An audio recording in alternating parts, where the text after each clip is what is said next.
Bonjour à tous et bienvenue dans ce beau bâtiment de Villermé pour cette réunion sur la qualité de l'air et santé. C'est à Saint-Maurice, au sein de Santé publique France, que François Bourdillon a ouvert mardi 21 juin la journée qualité de l'air et santé.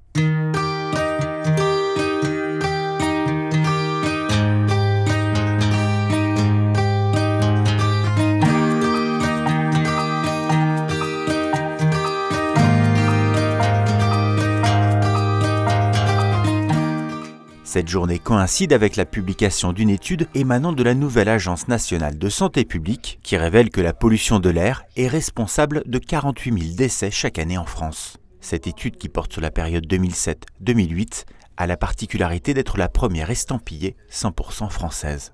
On a la chance de pouvoir aujourd'hui disposer de données françaises avec un vrai travail de géolocalisation qui permet de mailler le territoire sur des parcelles de 2 km en 2 km et donc d'avoir une cartographie française à notre disposition. Des données précises et exhaustives qui révèlent entre autres que les grandes agglomérations ne sont pas les seules touchées par la pollution atmosphérique, mais que les villes plus modestes et également les zones rurales sont également directement impactées. Au total, ce sont plus de 47 millions d'habitants qui sont concernés par la pollution de l'air.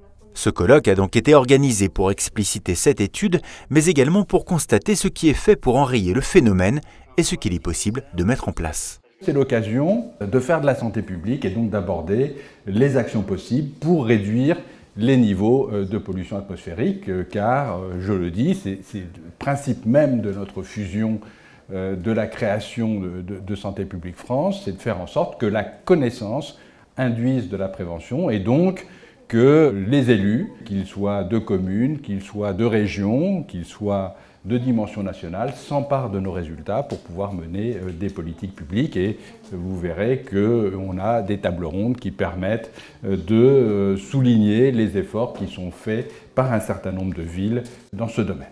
Au programme de cette journée, des tables rondes donc, mais également des sessions thématiques, des débats et des échanges avec les participants.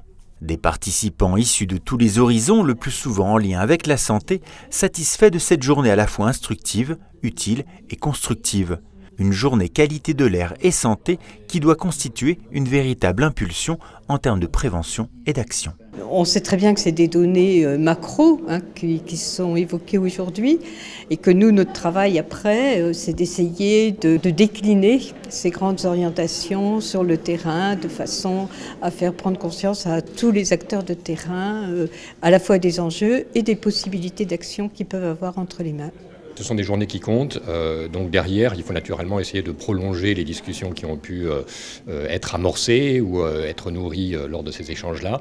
Mais c'est important de se voir physiquement au-delà de tous les échanges par mail et par téléphone qu'on peut avoir. Du point de vue de la production intellectuelle qui est là produite par ce partenariat, c'est formidable. Maintenant, il faut la faire descendre parmi les gens. Et c'est aussi ça l'objet de la journée, c'est-à-dire faire descendre sur le terrain tout ce qu'on peut produire en intelligence collective, de façon à ce qu'il y ait des actions pratiques, efficaces, sur le territoire pour améliorer la qualité de l'air. La mobilisation doit être générale et cette journée est venue pour le rappeler à chacun. Et dans ce contexte, Santé publique France souhaite jouer un rôle prépondérant.